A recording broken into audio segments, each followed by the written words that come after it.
Welcome to Lead with Hope. My name is Matt Till. This is a coaching podcast on how to lead yourself with hope in this ever-changing world. I'm glad that you've joined me again on this journey. Welcome to episode number 27. Today we're talking post-election, grief, anxiety, and also leading us into hope. Now, if you've been engaged in this election in any way, shape, or form, and it's hard to find anybody who hasn't been somehow touched or impacted by it, this election season has taken its toll on us. So no matter who you voted for, or maybe you actively worked to help get someone elected, whether it be in a local politician or political race, or maybe it was even at the presidential level, we understand that this has been a grueling season. It's been a difficult one. And as I addressed in the episode last, we also know that there's a bit of a relational crisis in which we are facing. And now here we are in the aftermath. Here we are afterwards. The decision has been made. America has spoken. The democratic system worked and it functioned the way it should have and does, which is all good news for all of us. However, we're now left with a new reality. And that reality is we are looking into a new stage, a new period of leadership that's about ready to come in. And many of you are feeling anxious about it. Many of you are feeling grief over it. And some of you might be having some optimism, or maybe you're in need of how do I lead forward in making sure that my values are not infringed upon, nor my rights. And so we're going to talk a little bit about this today as to how we can lead ourselves in a pathway of hope, especially if we're struggling and working through grief and anxiety.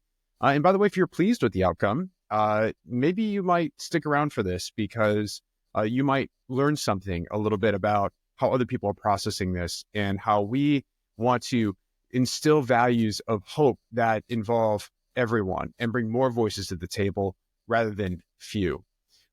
If you are interested in kind of more of a diagnostic of maybe if you're kind of sitting here going like, well, how did we get to this place? Like, I completely disagree with this outcome. I accept it, but I am not happy about it.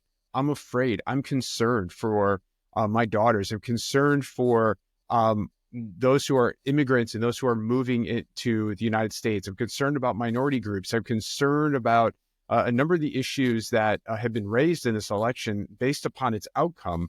I offer a bit of a diagnostic on my website, and I wrote an article this weekend called "The Rise of Extremism: A Reflection on American Society." I take an interesting and a different approach, and we're going to dabble a little bit in this episode today. So I encourage you to go back and maybe if you have some time, look that up. You can find it on my website at matttill.com. I'll make sure that there's a link to that here in the show notes as well, so you have an opportunity to go and read that on your time. And when you feel like you've got an opportunity and you're looking for a little bit more diagnostic as to how do we get here and where do we go from here. Today, I do want to ask us, though, to remind ourselves of the challenge that I left us with in the last episode, and that is we need two things. Hope requires two things from us, one of which is humility. The other one is courage, especially as we're talking about politics, especially as we're talking about things in society, because this is a social issue. Politics is not just a quest for power that I often consider as in its worst form, but in its best form, politics is really about the affairs of society, the affairs of the public, the civic affairs. And so because the things that occur at the civic level and in society, the affairs of the people, well, we are the people. And so anytime we talk politics, it will have an effect on us in some way or another. And so the challenge for us to pursue hope is one of which it requires humility. And that humility needs to come in a form of self-reflection and the ability to self-reflect and have compassion for oneself, and to have a state of openness, of open mind, but even an openness of heart and spirit, and a willingness to hear from someone else. And I may not disagree, I may not agree with them, but at least I'm willing to demonstrate some humility. And I think this moment requires especially self-reflection. Secondly, courage. Hope requires courage. So on one side, humility, the other side, it's going to require courage. And that courage is one, in order to be able to face our fears and to face our anxieties, and a courage to embrace grief even, and to walk through the process of grief if that's what we're feeling in this moment. And so those are kind of the challenges that I want us to remind us of as we're kind of pursuing where do we go from here, and how do we lean into hope even further. So as promised, I want to elevate the stakes. And so that's what we're going to do right now on this episode. So grief and anxiety, I want to talk briefly about that. And I want to talk a little bit about, for those of us who might be concerned about maybe the direction of our country based on the results of the election. First of all, hope is about a story. Hope is always about the stories in which we tell ourselves. Hope is a story. There is no hope without the story, the gravitating feature, the narrative, the belief that will unlock future possibilities for us. And so we have to understand the stories of the past and the story of the present before we can understand and rewrite the story of the future. So the story of the past, and I'm going to talk broadly about America and about our country because that is the topic of the day, is the old story of America. The old story of America was one of hope. It was a nation defined by its moral character and human achievement, or the possibilities of human achievement.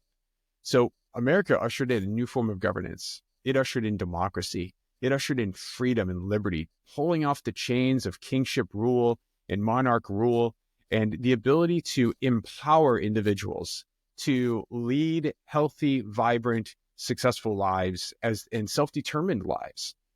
But it was also a nation defined by moral character.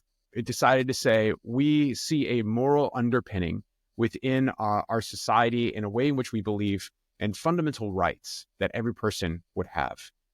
That's a basis for morality, is understanding what are the values that we as a society want to build ourselves upon and create a government around. And so generally, and broadly speaking, the old story of America was a nation defined by its moral character and the ability for the prospects of human achievement. And for nearly 250 years, it has achieved that in incredible ways. And so we celebrate that legacy that our original founding fathers created. And there's a bit of a nostalgia to that by saying, wow, what an amazing gift that we've been given. What an amazing privilege that we've been able to live a part of. And if you've been born in this country, or maybe you've immigrated to the country and you've become a citizen, or maybe you're a visitor, or maybe you're looking to come to the United States and I want to be a part of that. Well, that is the old story of America. And then that story is still alive in our culture today and in our narrative. But there's a current story of America that is also being told, and a current story of America that doesn't erase the old one, but the old one is not as compatible with the current story and the story in the future because of how the world is changing. So we have to understand the current story. The current story of America is not one of hope. The current story of America is one marked by despair. And there are factors that are playing about in that. And that's what I explore a little bit more in my article on my website at matttill.com this past week. But the current story of America is not one defined by its moral character and by its human achievement.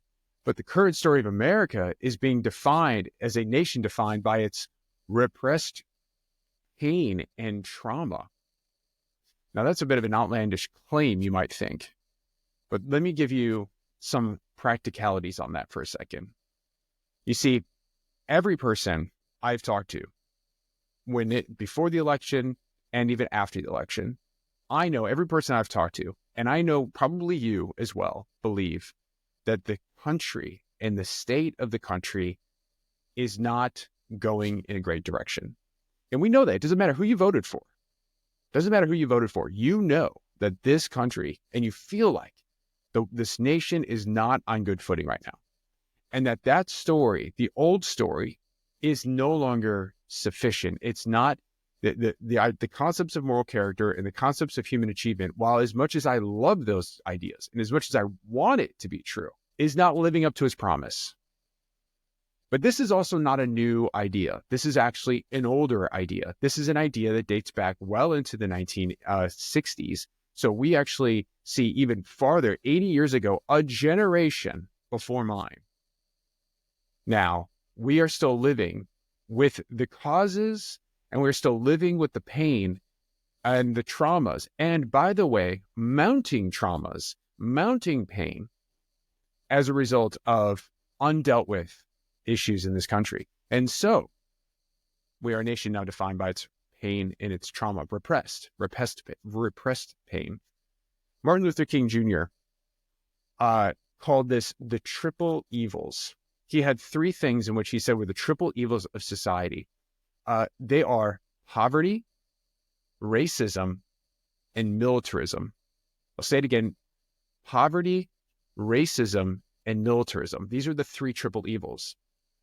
And those three things, he said in the 1960s, 80 years ago, he talked about this, and he marched on this, and this is a lot of his platform, is that these three things is what holds that dream, that American dream, defined by its moral character and human achievement, is what holds us back. Today, we continue to see these three things as being the underpinning trauma-inducing patterns, systemic issues that continue with us to this day here in our country.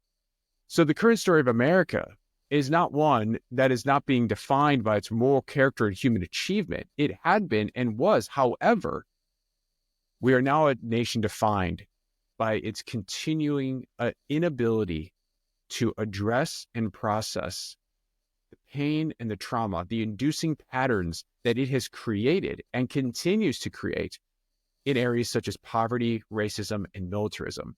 We continue to be unaddressed in these issues. And so as a result, we feel them. And what's most shocking is that these three things used to be felt in smaller segments and smaller populations or minority groups.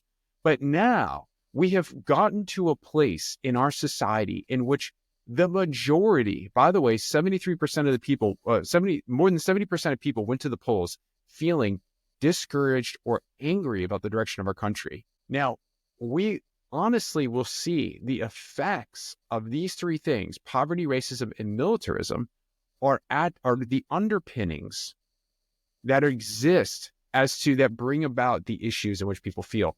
And by the way, one of them includes the economy. When the economy is not going well, we fear falling into poverty, or we fear the lingering effects or the chasing line of poverty that's upon us, or that people feel that maybe, where is that success? Where is it coming? The middle class has been suffering more and more in our country. And this is not just about the current administration, but this has been predating much farther than that. This is a decade to 2 decades in the making. Racism is alive and well, unfortunately. Now, great progress has been made in all of these things. Let's just be very clear about that. But racism, it continues to be a plague and a stain on our society. Immigration was one of the number 2 top issues that people went to the polls with, wanting to solve this issue of immigration. And some people consider that also national security, which now adds into militarism, plus the wars across the world that the United States is also engaged in, not directly, but indirectly. Going back further, you, as an individual, may have been touched by any one of these issues. Maybe you've dealt with racism directly towards you, or you know somebody who has felt the brunt of it. Maybe you are someone who has a family member, or you yourself have been overseas and has been in the military, and you've been impacted by the effects of wars and even endless wars that the United States have been a part of for decades, whether it be in Afghanistan or Iraq. You can be proud of our country. You can be a proud patriot, but the effects of war are still very real. The effects of being on the battlefield are very real. We should not discount the realities of those who have actually fought and have actually worn the uniform, the trauma, the post-traumatic stress disorders that maybe you suffer with and deal with as a result of your time serving our country bravely and boldly. You need the support. You deserve that support. But even here in the United States, those of us who lived through September 11th, or those of us who have seen terrorist attacks or are watching wars unfold around the world, we are affected by, indirectly even, the effects of war that are continuing in this world. So militarism is another great example. But these triple evils of poverty, racism, and militarism continue to be trauma-inducing patterns that continue to be unaddressed. There's a growing homeless population in every major city, including my own. We want to see these things addressed. We know that that does not help society. We know it doesn't help the individual who is suffering, but we also know it doesn't help and promote a thriving society for those who are not in poverty currently. And so we want to figure out a way, how do we elevate everyone? How do we work through these and be able to move on and to be able to process this pain and actually find real solutions? And so no matter who you voted for or who you against, we continue to be a society. The story of America is one who continues to be marked and defined by poverty, racism, and militarism, which are the very opposite things of what America, the original story, it was founded on and built on. But this is where compassion is going to be really important for us. This is where compassion for ourselves and each other is really required. Because in order to address the problem cannot be addressed by the blame game. The problem needs to be addressed through acts of compassion, and that requires humility, which again is self-reflection and the ability to do that, and then courage. Courage to stand for these values, to stand for values that work against poverty, racism, and militarism, and to stand and to be able to courageously face our fears and our anxieties and make important changes that are going to be necessary. So if the old story of America is something that got us to this point, and there's a current story that would suggest that maybe the old story isn't as compatible, doesn't mean that we have to erase it. It just means that maybe we need a new story. And that is what hope is. Hope is a story that unlocks the possibilities of tomorrow, especially when it's tied to meaningful action. And so America needs to evolve just as much as the world is evolving. America needs to change just as much as we are changing and as our world is changing, because we have to adapt to these new issues. And we have to adapt to these issues that have yet to be even resolved and dealt with. And that's where we start to lead ourselves with hope. That's where we have to discover the new story that we want to be a part of. We have to discover the new story that we want to help create in this world, and not just for our nation, but even for broadly, and inspire others and learn from others. But it's also a story that we have to convince ourselves is the right story to move into, because that's where we're going to start finding actionable solutions and how we're going to heal ourselves. So the new story of America. I would suggest the new story of America is a nation that's defined by its universal love for our planet and each other.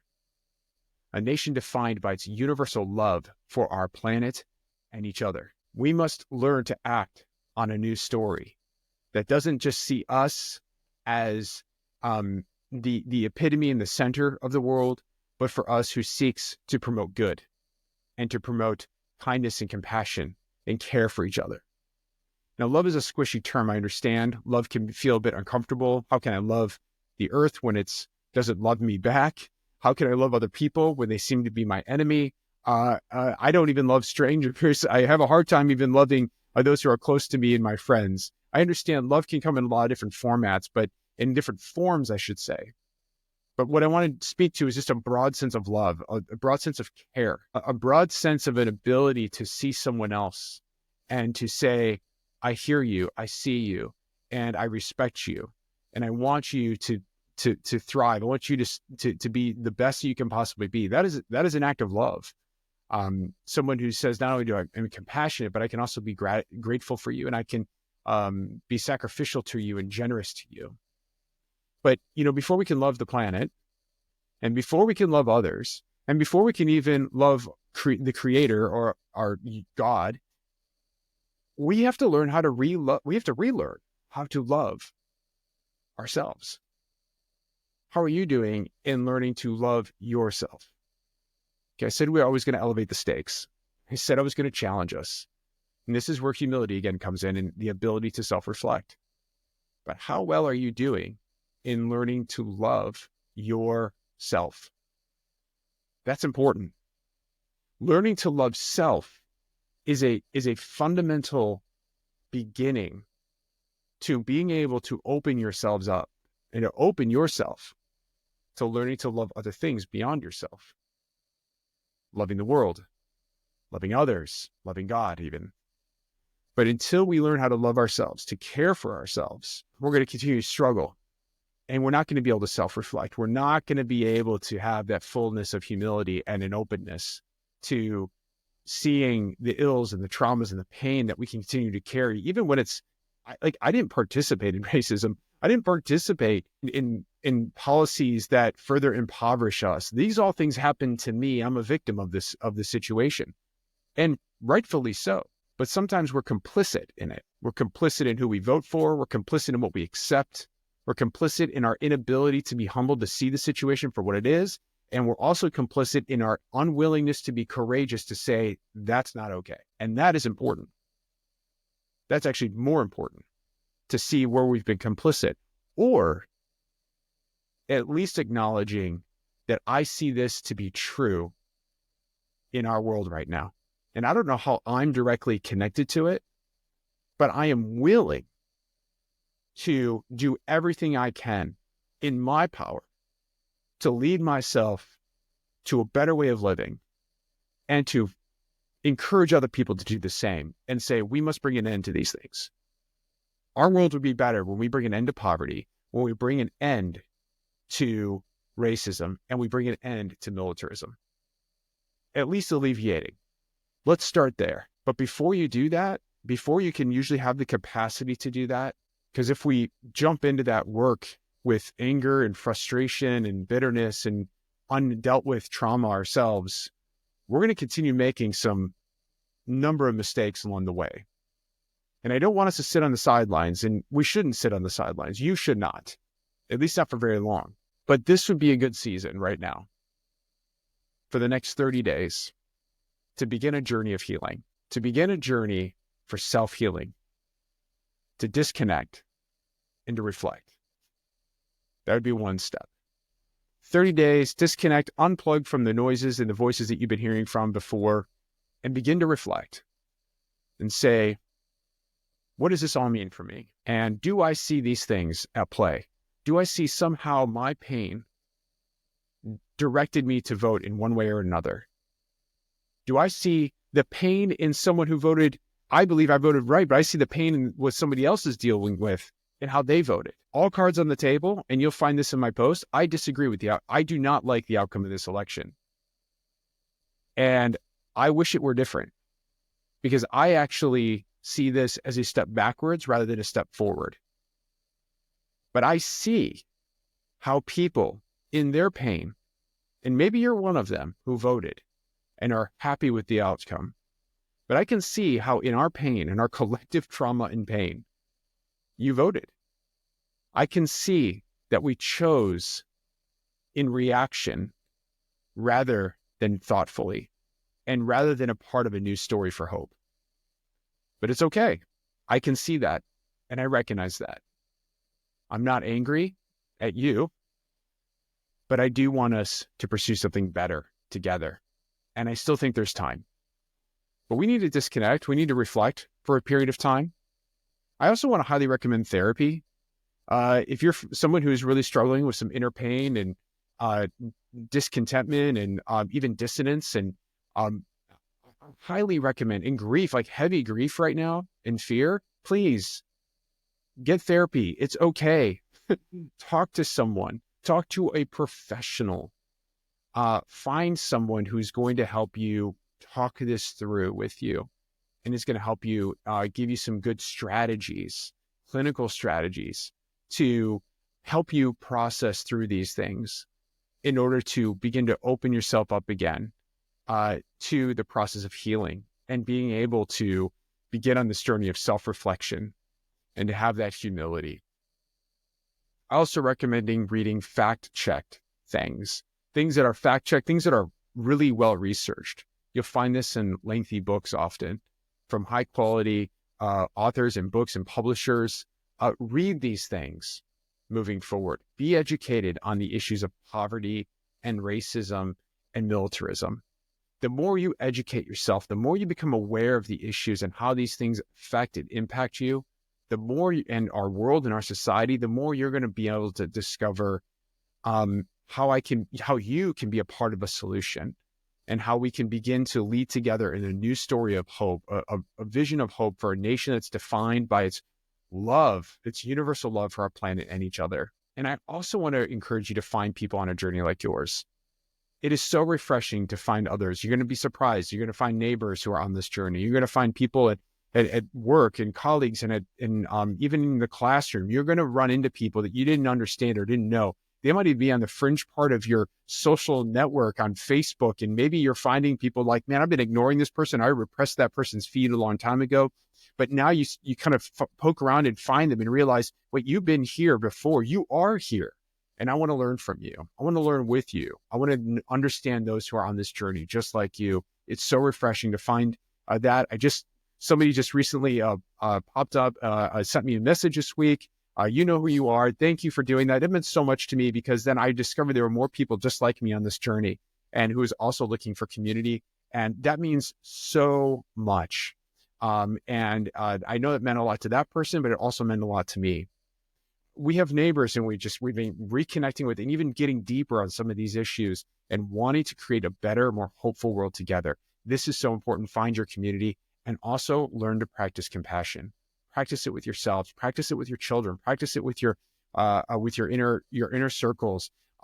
Practice compassion. And even if it's just seeing, even just wanting to understand, and not a fake understanding, but a true understanding, and to see compassion is going to be key for us moving forward. So again, a hope, the new story of America, a new story of a nation, a new story of a people. This is what this movement's about leading with hope, is really being defined by our love for our planet, for each other, and pursuing hope, pursuing a new hopeful story that really unlocks these possibilities tomorrow with meaningful action. And so that is key for us. And it begins with healing. Healing is so necessary and is so required for us in order to move beyond the current story that we're living, because we know it's not functioning. We know it's not working. And the days ahead are going to be very challenging and very difficult, and more so. And so we're going to need people like you who are going to want to lean into hope.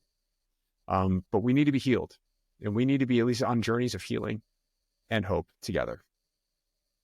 And I just want to say it's a privilege to be on a journey of hope with you. And thank you for joining me in this episode, because we're going to do this again next week and the week after, and the week after. We're just going to keep on rolling and see wherever this journey takes us together. It's an honor to be on it with you. Lead with Hope is a listener-supported podcast and is never going to be ad-supported. So thank you for listening, and thanks for contributing. So would you please subscribe on your favorite podcast app, share this episode, and consider becoming a contributor of any amount to help keep hope alive for yourself and others. You can find that link to donate in the show description right here on your podcast app. Plus, you can be the first to get thoughtful commentary on current issues, insights on the human experience, and inspiration for hope and change by signing up on my website at Matt Till. Again, that's MATTTILL.com. I'm going to have that link, of course, is in your show notes as well, too. Now, remember to keep hope alive, because a better tomorrow is coming. We'll see you next week.